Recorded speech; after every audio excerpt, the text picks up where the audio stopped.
दंडवत गोविंद गुरु बंदो अभिजन सोए। पहले भये प्रणाम तिन नमो जो आगे होए। गुरु को कीजे दंडवत कोट कोट प्रणाम। कीट न जाने ब्रंग कोयो गुरु करे आप समान। सत साहिब। हाथ श्रोता बंधुओं, आज मैं आप लोगों के सामने मनु स्मृति में शूद्रों के बारे में क्या क्या घटिया बातें लिखी हैं। अभी मजा आएगा ना भिड़ो।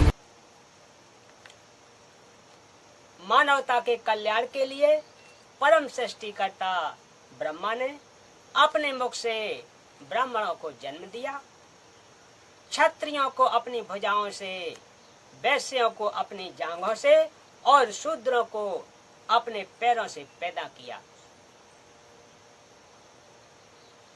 मनु का कोड 31। भगवान ने कहा कि एक शूद्र का कर्तव्य है कि ऊपरी वर्णों की श्रद्धा पूर्वक सेवा करे, उसका यही धर्म है। 100 वर्ष के क्षत्रिय को 10 साल के ब्राह्मण लड़के को अपने पिता के रूप में मानना चाहिए। मनु 11:135। ब्राह्मणों को भोजन के लिए कभी भी अन्य वर्णों को आमंत्रित नहीं करना चाहिए। अगर कोई ब्राह्मण से भोजन मांगता है तो ब्राह्मण कुछ बचा खुचा दे सकता है, लेकिन वो भी अपने नौकर के द्वारा घर से बाहर देंगे। मनु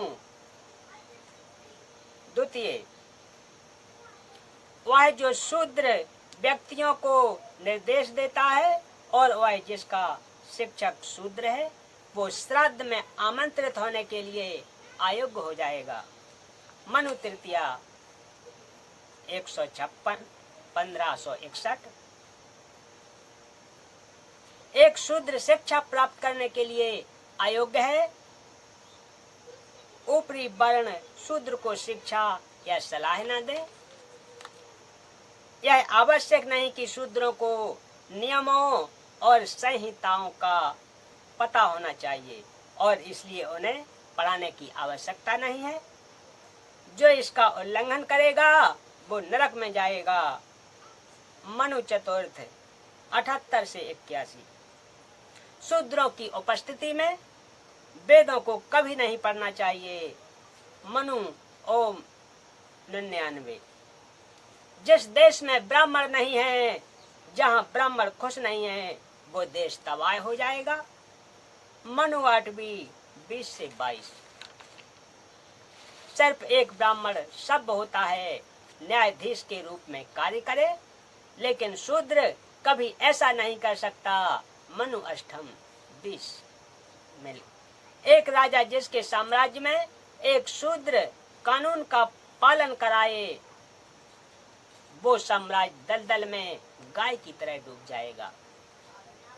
अगर कोई ब्राह्मण को गुलाम बनाने की कोशिश करता है तो उस पर 600 पण का जुर्माना लगना चाहिए।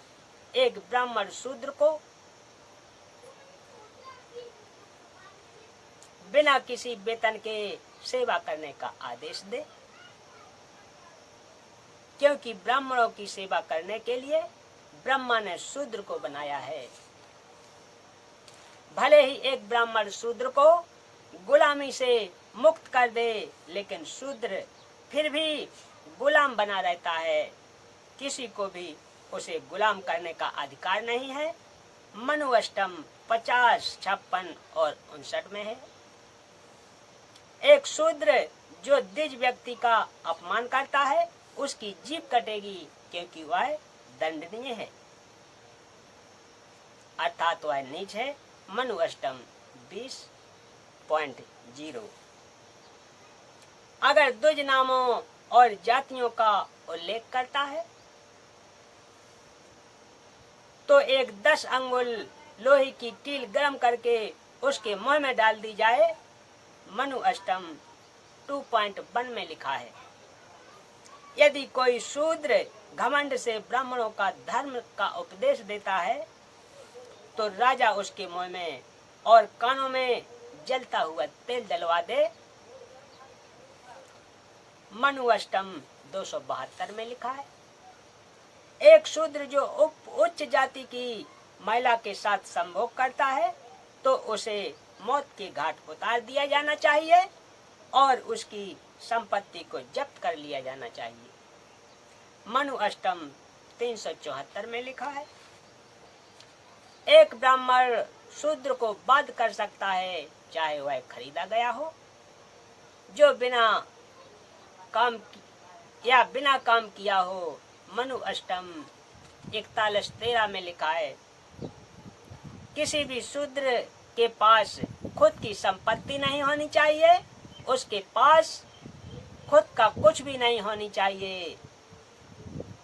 एक धनी शूद्र का अस्तित्व ब्राह्मणों के लिए बुरा है।